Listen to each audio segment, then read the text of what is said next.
everyone. Welcome to a new podcast of Think About the Kingdom.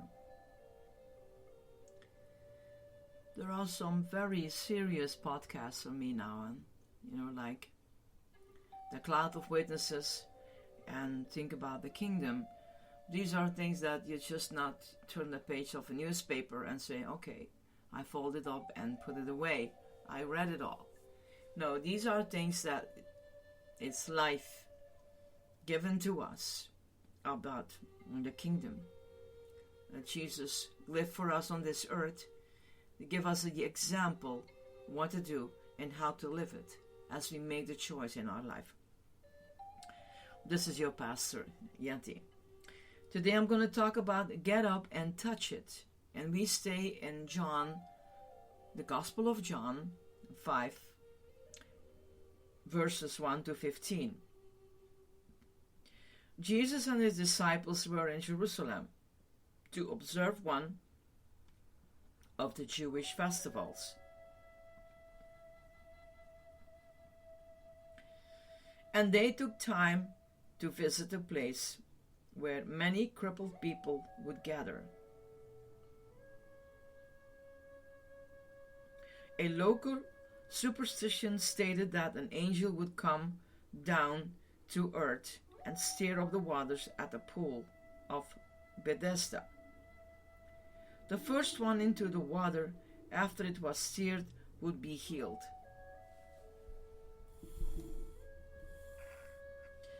Shrines like this exist in our modern world as well, attracting millions of hopeful pilgrims every year.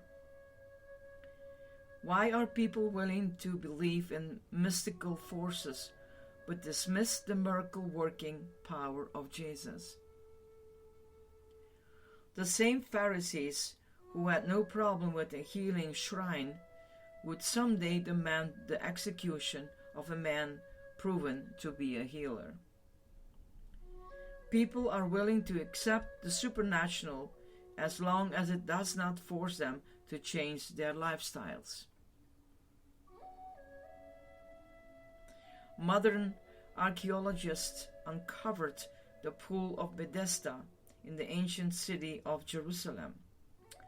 Further excavations at that same site located a temple to a Greek god of healing named Serapis, giving clear evidence that the shrine was largely pagan in the time of Jesus.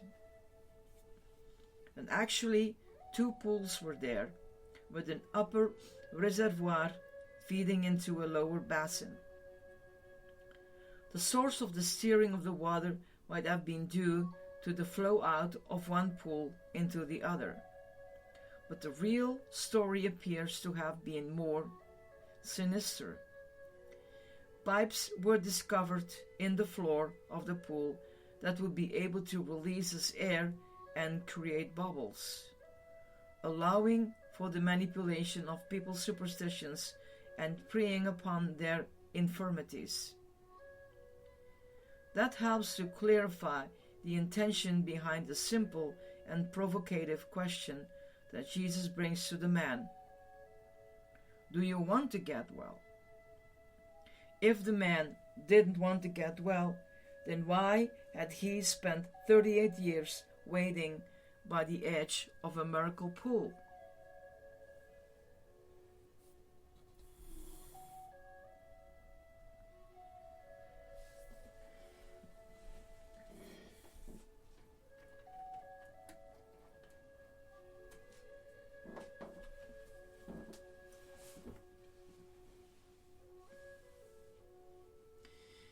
Have you ever known someone that seems to be in a tough situation for a long period of time? People can grow comfortable with being identified by their circumstances. He was the crippled man that sits by the pool, and maybe in earlier years he had been desperate to get into the water, or perhaps he'd even succeeded on occasion, but no healing had come.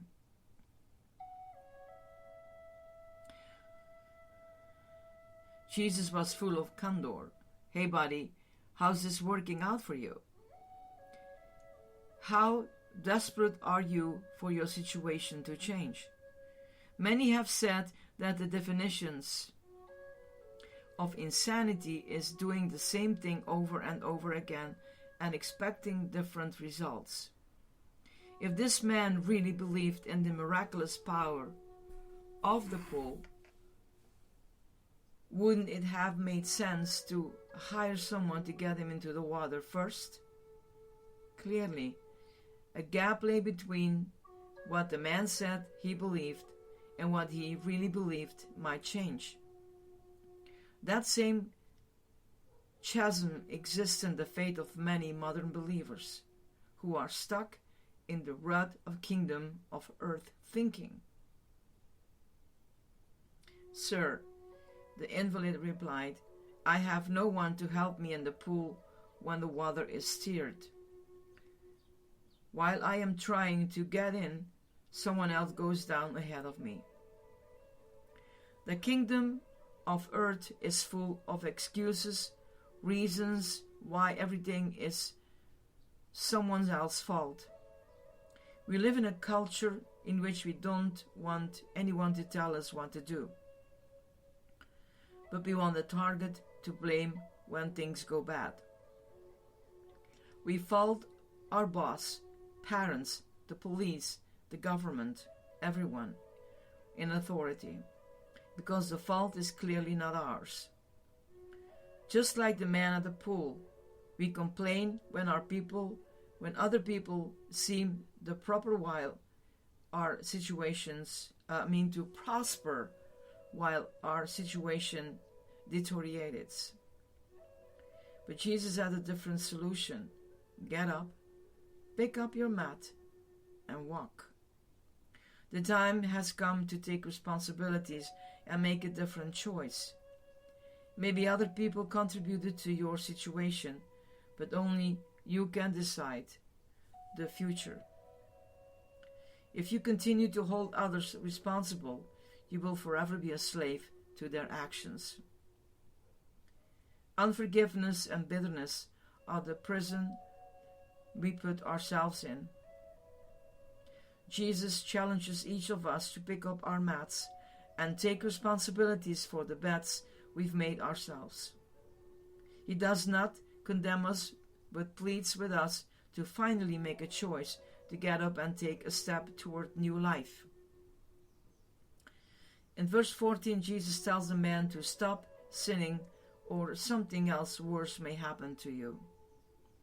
Making good life decisions is critical to achievement, our preferred future.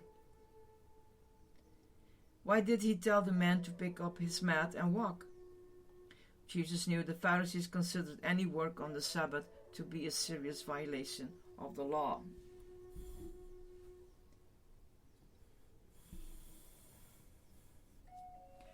He could have told the man to simply leave that mat where it was, and no one would have known about the healing. But the kingdom of God will never give differences to the kingdom of earth.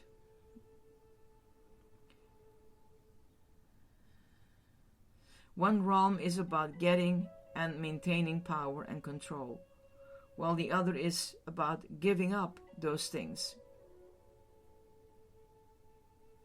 Religion is a tool of the kingdom of earth, a means to justify one's actions as being divinely condoned. As humans try to gain to favor and approval of the Creator, Jesus' entire message was about the restoration of relationship. That was why he stopped and talked to the one man sitting by the edge of a pool. It was kingdom of earth thinking that had kept a man a prisoner for 38 years, and the kingdom of God needed to set him free even on the Sabbath. Many people were at the pool of Bethesda that day who did not get healed. Did no one overhear the conversation Jesus had with the man? When the other crippled people by the pool watched Jesus heal the man, did nothing rise up inside them to do the same thing? A modern-day Pharisee is someone who focuses more on following a set of rules than on changing lives. The story of the healing of the pool of Bethesda is a reminder that Christianity is not adherence to doctrine, but it's a decision to be in a relationship with a person. That person is Jesus, and He's asked each one of us to get up and touch our world.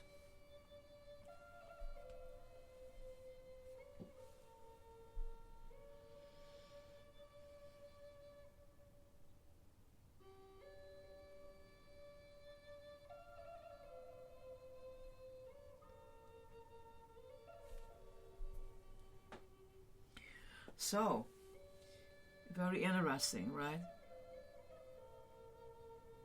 But again, it's your choice.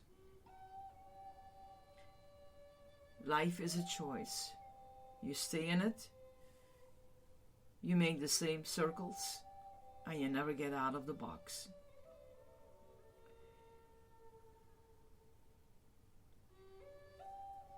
The world needs us. In everything that is given to us, and there is nothing to complain, as God gifted us. Remember, we can always work out one gift at a time, right? So if it is only one gift that you think you have, well, here's it. Use this for the purpose of the kingdom of God. Think about this all. This is your Pastor Yeti. Bye-bye. May God bless you.